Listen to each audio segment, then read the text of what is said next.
Okay, it's starting time. We've got a very good group here. We really appreciate you coming. We hope though we don't have to haul anybody out because they're suffering from hypothermia. I'll tell the story again. The furnace got turned off. Not sure exactly when, but when my wife showed up at 1 o'clock, because this museum is open from 1 until 5 every Tuesday. When she showed up, it was 14 degrees. So we put the blinds up to let the sun warm it up a little, and we went and got a bunch of space heaters. The town loaned us a couple, Illinois had one, and so on. And things were going pretty good until we started blowing the electrical circuits. So we were able to get some hot water for hot chocolate before that circuit blew. Anyway, we're really pleased to present this first in the lecture series. We're hoping to have 6 lectures this summer and fall. So that's why an annual pass or a membership is such a really great deal. Anyway, if we get a crowd out like this every time, we'll really think we're doing very well. But not everybody's quite up to the same draw as our speaker tonight. We'll have Larry Fisk offer an opening prayer.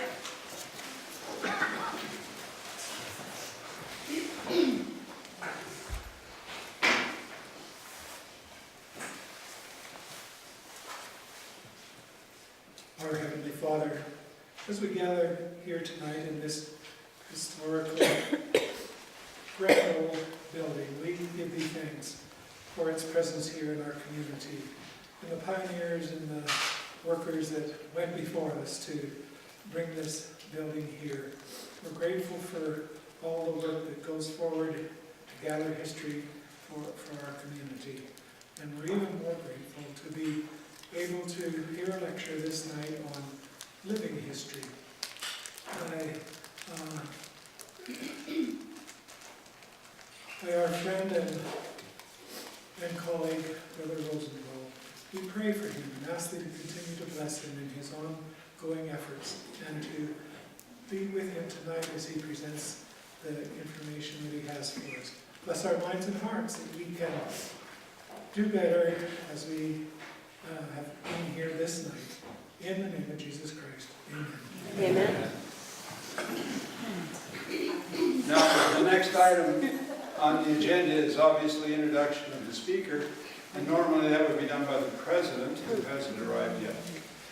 I'm the vice president, and they keep me out of this job as much as they possibly can. Our secretary is in Edmonton attending grandkids. Our treasurer is, well, it's the last day of tax season, so that wipes him out. So we're in rough shape. But Ronald Jacobs, is that right? I got you. See, I remembered that. I have this fabulous memory for names and faces, but not in a good way. Has volunteered to introduce our speaker. So I'll turn the time over to him and then to Brother Rosenvall.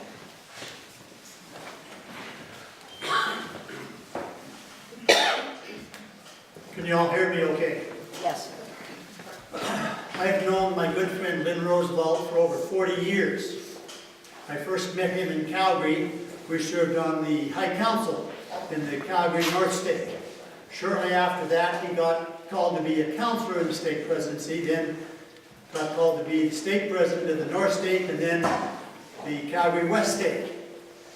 He was also the state president who set me apart as a bishop. Then he was a regional representative for a few years. He, for some strange reason, decided to move to Cardston.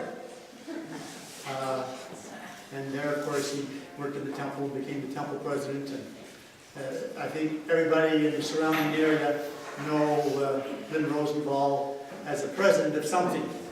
So, as I've known him over the years, he's one of my favorite speakers. His knowledge of everything is excellent. He taught at the University of Calgary for a number of years, I don't know how many, but many years. So, and he reads all the time, and he and his son David have read several books that most of you likely are aware of. He and his wife Beth Rosenvall had, I think it was it 5 daughters and 1 son? 4 daughters and 1 son.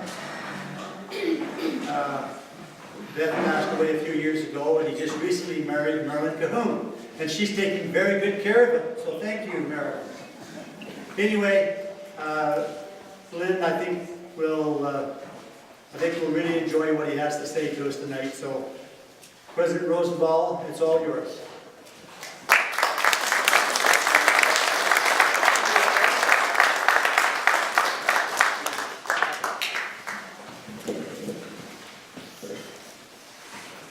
Sounds like my obituary.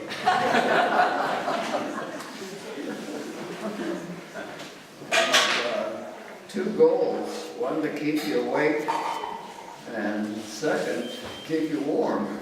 We'll try to do both. But I'm just honored to have so many here. I expected maybe 10 to show up. There's at least 12, right? So thank you for coming.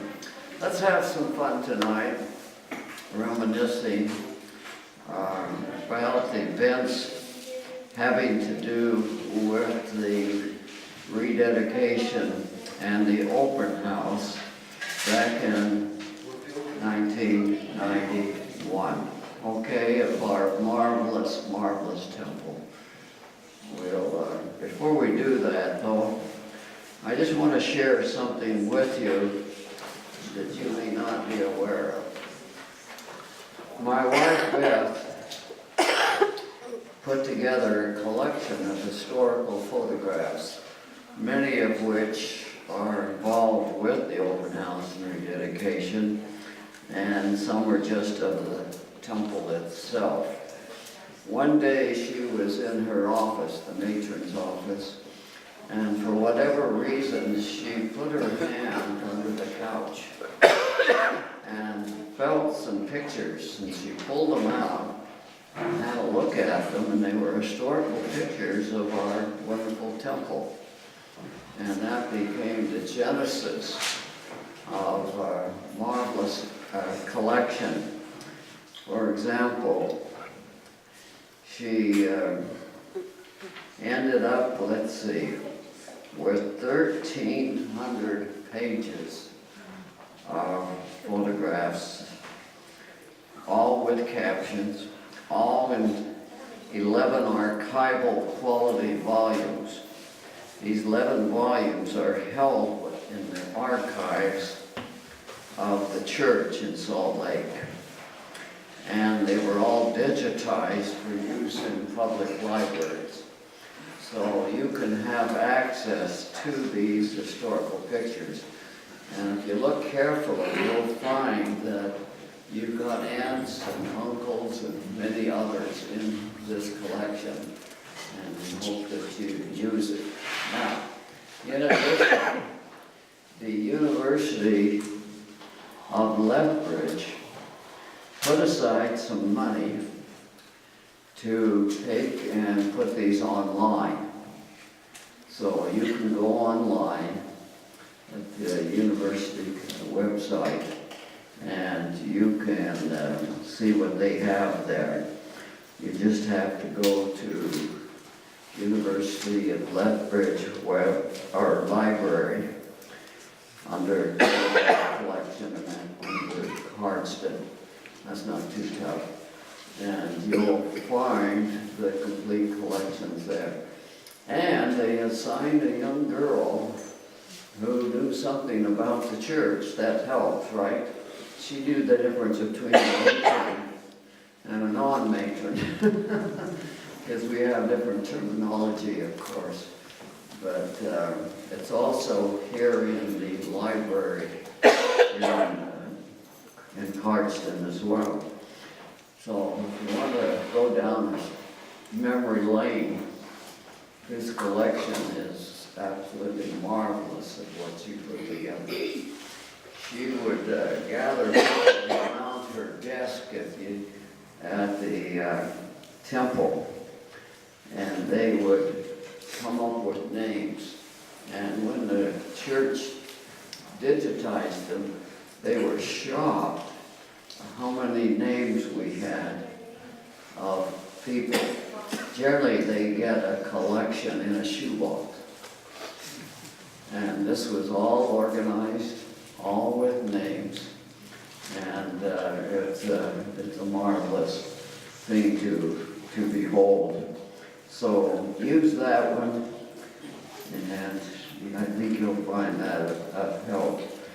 It's fun to go through and see people that you know. Now, the most difficult names to find were those that are most recent. Isn't that something? In other words, the farther back the names went, it was easier than the more recent ones. It just seems to be the case, and came out that way. Now, Sister Barry, did you ever work on this project? Yes. Yeah, you spent a lot of time, didn't you, with them? Yes, I can remember a lot of them, but there was a lot that I couldn't. Yeah, you knew a lot, and you helped find the names, because a lot of times, unless you have names of photographs, they're not much work, right? This collection is very, very unusual, like I say, but it does have the names and the captions attached to it. So, I mention that because it does have pictures of their rededication back in 1991.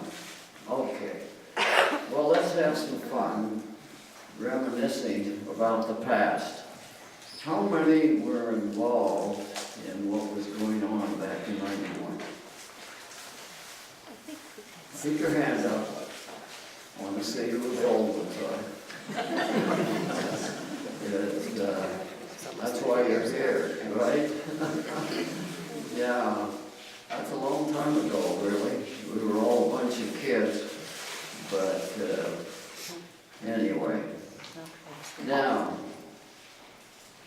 why was the temple rededicated, and why was it closed for, 3 years?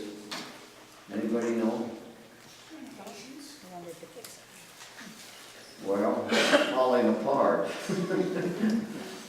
especially in the utilities. They're always the ones that go first. The heating systems, like in this building, and plumbing systems, and the utility systems were the first to go, and they had to be replaced. And it ended up, of course, as a 3-year project. Now, you're probably aware of what they're going to do with the Salt Lake Temple, right? Over the next 4 years. And that's not too different.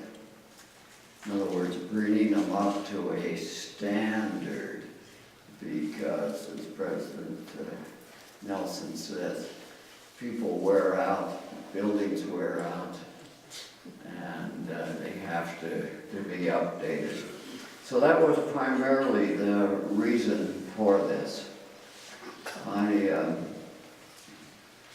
I'll never forget receiving the assignment for the open house and rededication. I was then living in Calgary, and I can remember where I was standing when the call came to do this assignment a year in advance, and it turned out to be one of the most exciting, thrilling, and beneficial assignments that I've ever had to work on the project. Now, one of the things that I did for the Salt Lake Temple department is ask them a basic question. I'll ask you a question. How many people would we expect would come to an open house in Cardston? Right? There are not many in this small town. So the answer came back, we don't know. And so I posed to them a couple of other questions. I said, we just had the dedication of the temple in Toronto.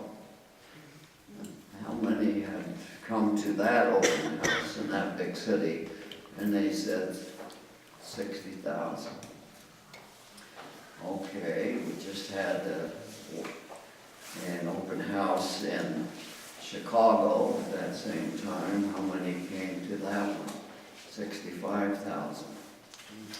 So in an act of bravado, I drove down from Calgary, met with our committee here in Cardston, and I said, if they can do that in Toronto and in Chicago, surely we can have that many here in this little town. And but it was based on nothing, absolutely nothing. And so anyway, I'll never forget what did happen. This temple was closed, or the open house was 10 days long. And we ended up with 101,000 people came to our open house. Isn't that something? Think about that. There aren't that many people that live within 150 miles of here, and yet they came. It created quite a problem and far beyond what we anticipated. Now, so anyway, we moved forward and did our planning. Now, let me just share an experience with you. One that was very touching to me. We were authorized to let the press know how much this temple renovation cost. And so I thought, oh my goodness, if we tell them how much it costs, what are they going to say? Why would you spend that much money on this building when you could spend it in Africa or someplace, right? And I thought, oh my goodness, what kind of an answer could I give them? And as I drove down from Calgary, I passed the provincial services in places like Nanton, Claire's home, you know, the buildings and so forth there, and with my experience at the University of Calgary, budgets and so forth, I knew that it took a lot of money for those social services, right? So that was to be my answer, that the temple is costless. That is, it saves so much money because we save the public so much money with, in terms of you know, in terms of social services and so forth. So anyway, came down, met with the press at the temple here, and I was prepared to let them know what it cost, which, well, by the way, was $16 million. And that was a lot of money back then. But guess what? No one in the press asked me or said anything about it, so it became a non-issue. But I've never forgotten, because the answer comes from the Lord, that our temples are costless in terms of what they save, in terms of the way our people live. We save the province in terms of taxes, other benefits, and so forth. Okay. Now, just a few experiences. We had Elder Packer come and share one experience we had with him. My wife and I went up to Calgary to pick him up with his wife up in the airport in Calgary to drive them down here to Cardston. And as we went to the 7-Eleven in Claire's home, that's the center of the universe, you know. We always said to Brother Fisher, who was then running the place, is that we'll be back with Elder Packer. It's always said. What we didn't expect, though, was that when we came back with Dr. and Sister Packer, that half of the Claire's home ward would be in the 7-Eleven. And I apologized to him and Sister Packer. I didn't intend that we would have that many showed up. Then, as we continued on our journey to Cardston, we had some extra time, and Sister Packer says, "Yeah, I've heard a lot about Glenwood." And she says, "Could we possibly go to Glenwood?" So she wanted to see it. And I said, "Yes, we can go there. Only problem is, to this day, I don't think she thinks that we ever took her to Glenwood." There's not that much to see, but that was kind of a fun thing. Then she says, "You ever heard of Caldwell?" And she had some relatives live in Caldwell. Of course, the Jacobs all know about Caldwell, right? Yeah. And I said, "Well, I'm probably the only guy who has a map in his trunk that shows where Caldwell, Alberta is." So I actually stopped the car, got the map to show her, and of course there are even fewer people in Caldwell than at that time. Then she says, "I have some relatives that were buried in the cemetery in Cardston. Could we stop there?" And I must admit, at that time, I did not know where the cemetery was.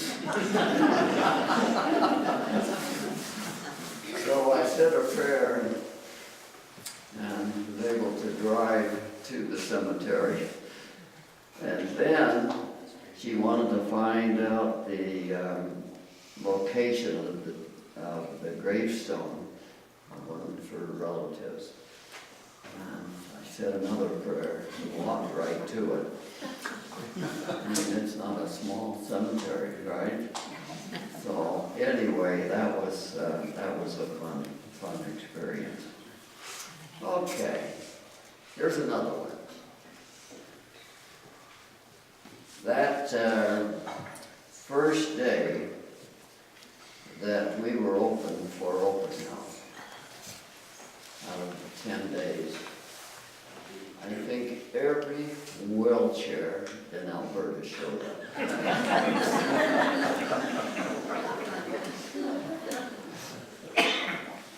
have you ever handled hundreds of wheelchairs to our temple?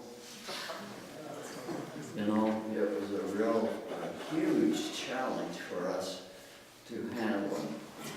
And I thought, oh my goodness, we've got to solve this. Which group could handle that many wheelchairs? Well, the answer was the missionaries. We went to President Young, then the mission president. We said, would you lend us several dozen, hundred, whatever to it, young men who could move wheelchairs through the temple. Now, they would rather move chairs than track, or move wheelchairs, I should say, yeah. And so that was the answer to that.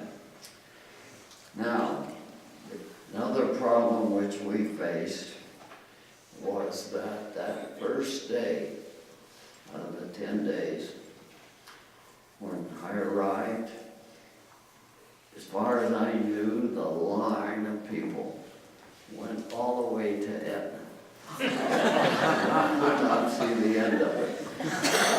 And, so how do you handle that particular situation? We met that time, late at night, that first night, and said, we've got to solve this. They're coming in record numbers, and we just cannot handle them. We've got to do something better.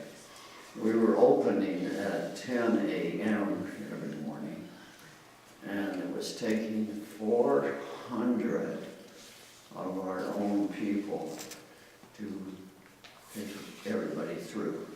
A shift was 400 people to operate under. And we knew we had to come up with something better.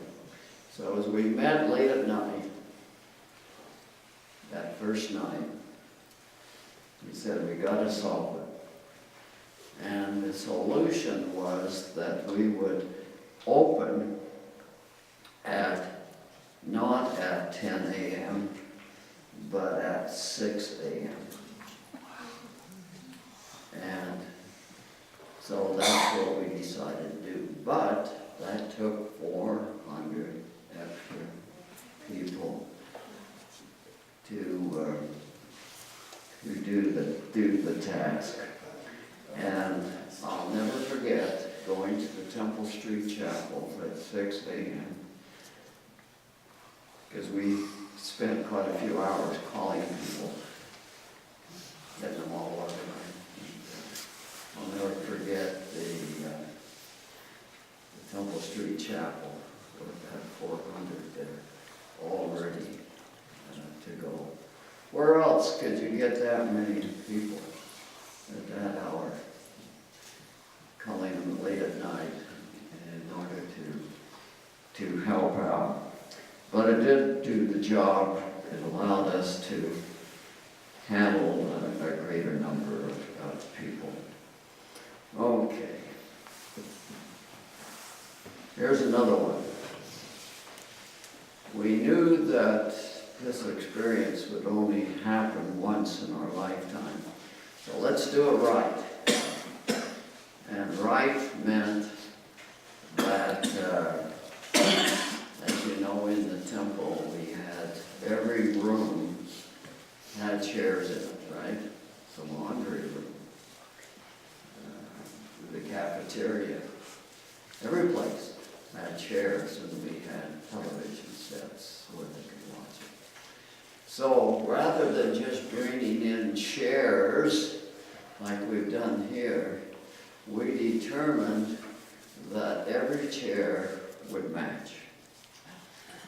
Okay? I know we're a little upset, but we decided we would do that, which meant that every chair we brought in was a Relief Society chair, had one, and in any given room, they would match. Now that meant that trucks had to rumble over the countryside of southern Alberta picking up Relief Society chairs that matched in color.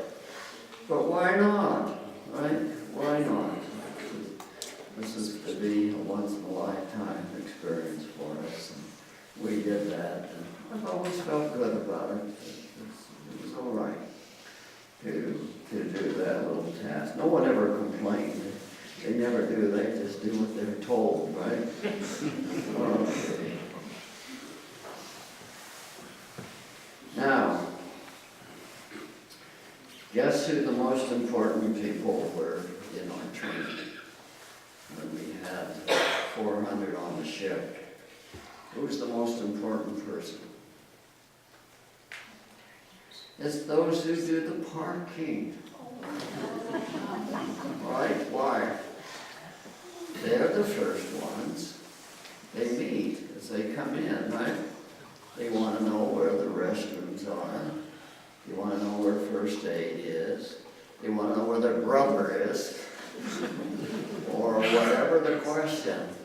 And so we actually spend weeks training our parking people so that they would know the necessary answers.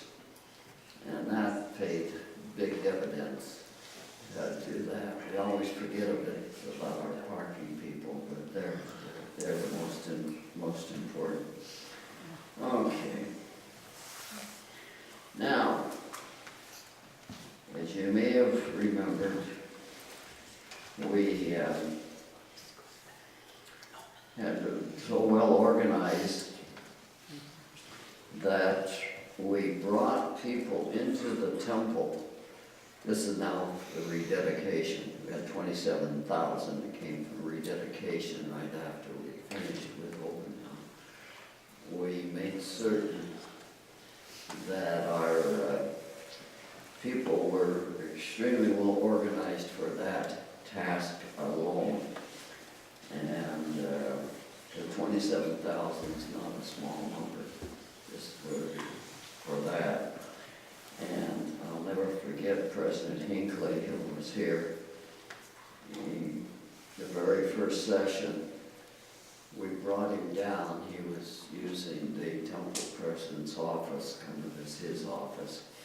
And his comment was, as we brought him down, he says, too bad the temple wasn't full today. Oh my goodness, we had it so organized. There was no problem whatsoever. We had, a lot of people in and out and the like. We had used the Temple Street Chapel as an overflow. And we told our bishops, we did something a little bit different, never been done in the church. Most temples, when they open this way, they give the bishops all a certain number of tickets, right? There's 10 tickets for your members, there's 100 or so forth. But the problem then is, how do you divide up the kids? And that's all the problem. So we took the gamble of saying to our bishops, your job is to prepare people to come. Our job is to find them a seat. And we did that. We did that by using the Temple Street Chapel as an overflow so that we could handle anybody that would come number-wise. Okay. Now, while President Hinckley was here, it was his birthday. And we thought it would be so nice one evening to have a birthday cake for him, right? And so the word went out, is there anybody know of a birthday cake in town that we could purchase? And they found one. Only problem was that when it came, it was brown and blue. I'll never forget, it was the ugliest looking thing.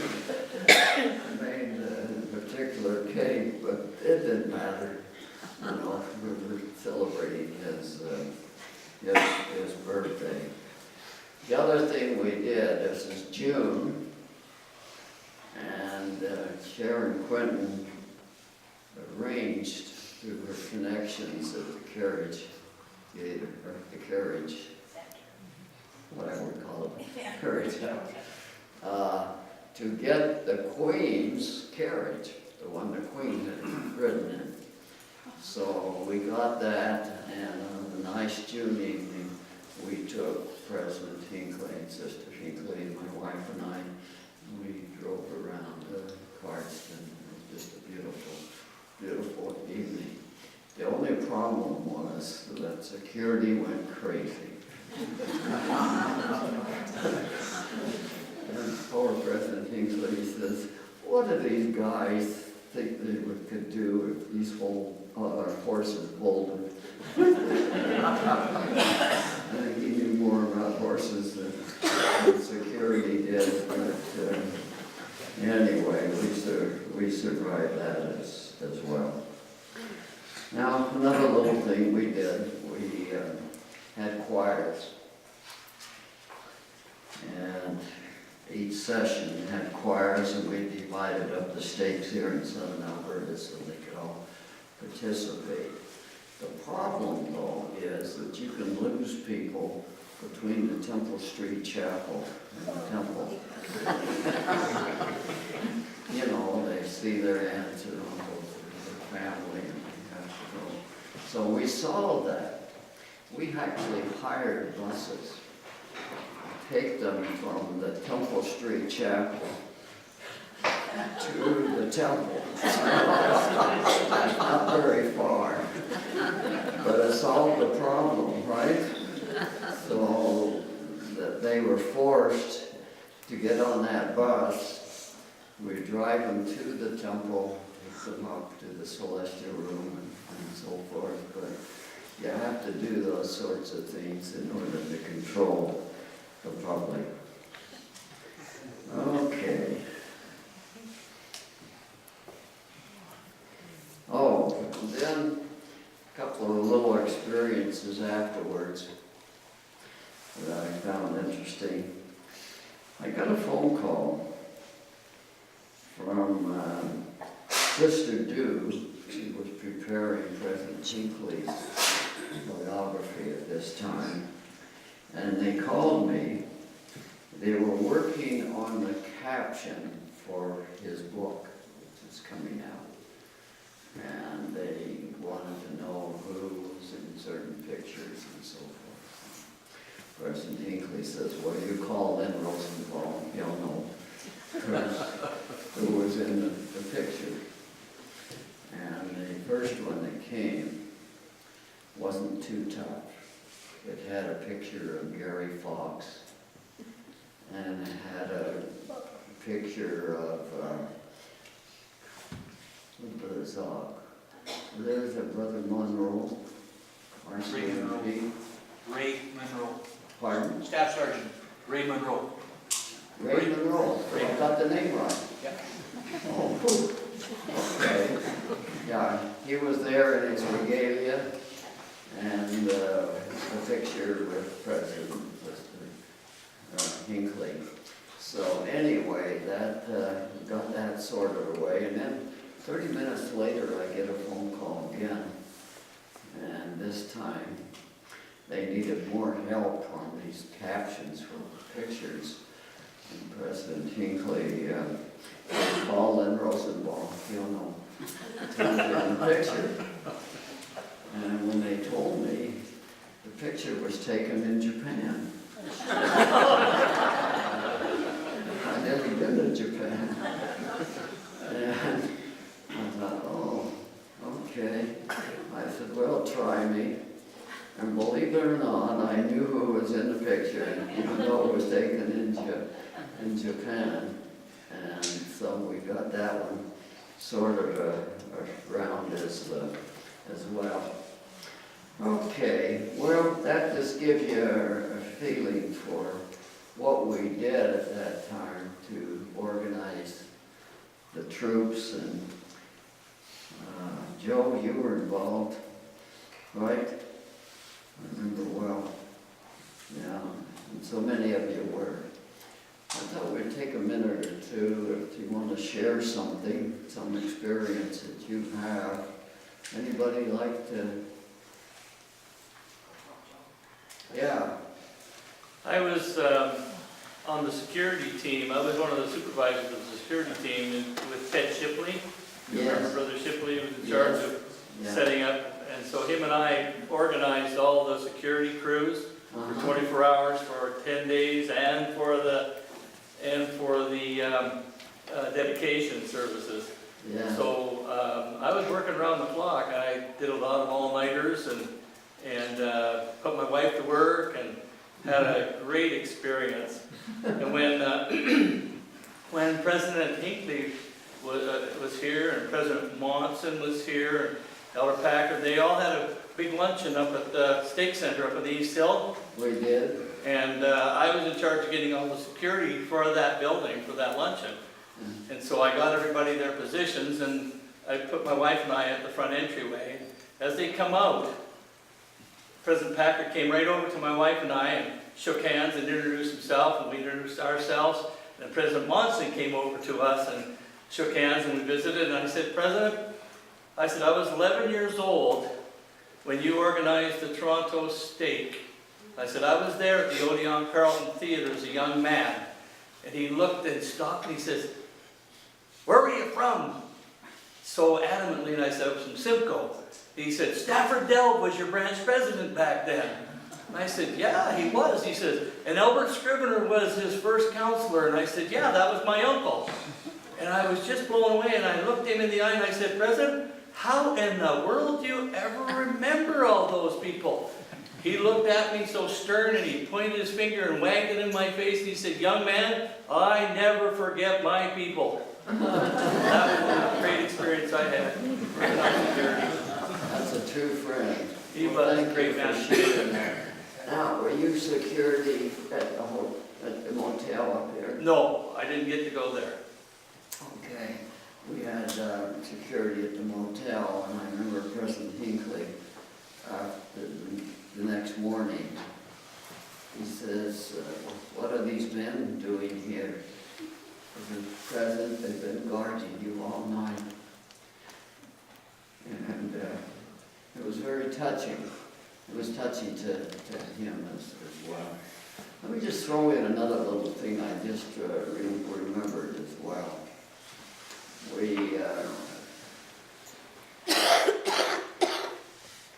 We had so many visitors, right, that came from President Monson, President Hinckley, to Ballard. Back then, you got a lot of visitors. Now, you maybe get one. And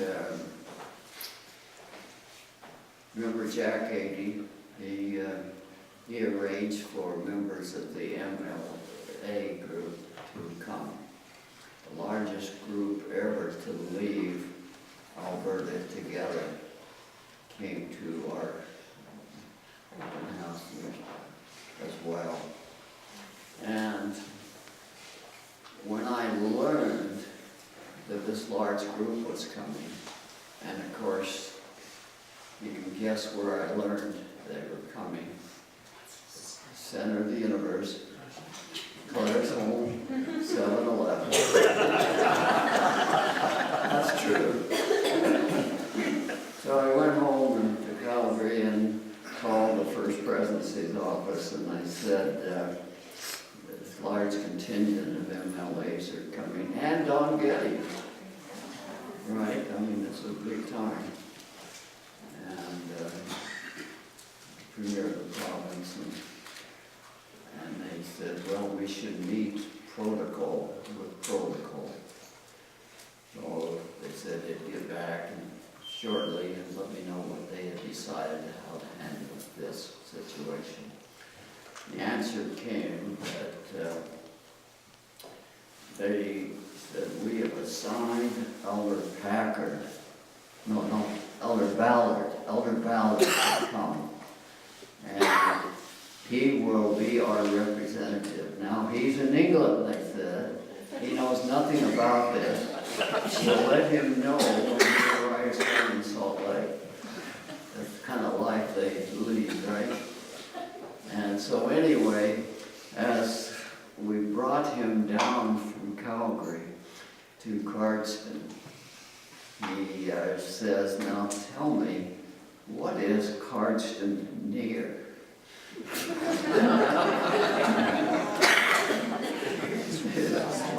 had never been to Cardston. And we said, "Well, we don't think it's near anything."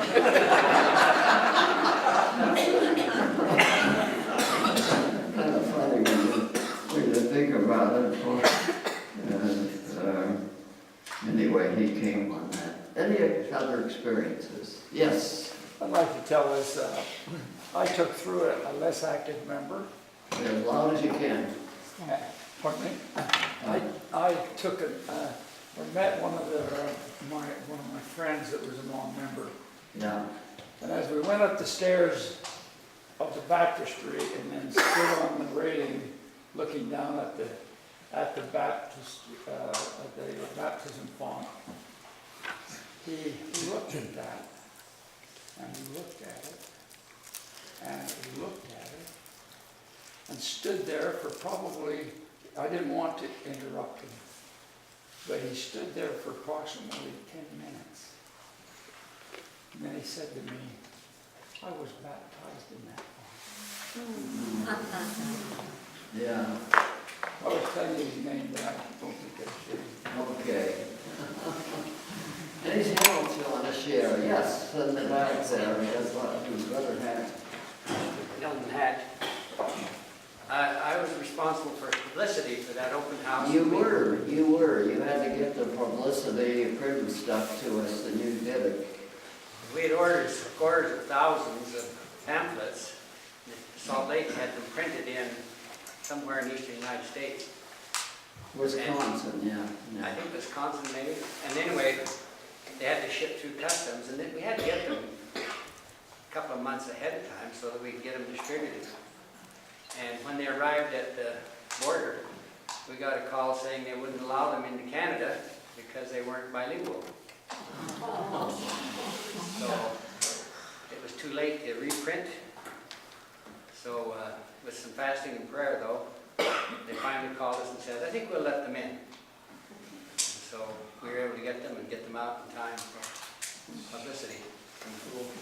Yeah, well, we appreciate what you did. That was an important contribution. So many made contributions. Anything else you want to add? Yeah. I remember that spring was one of the wettest that we had. We had more rain that spring and this country turned green. You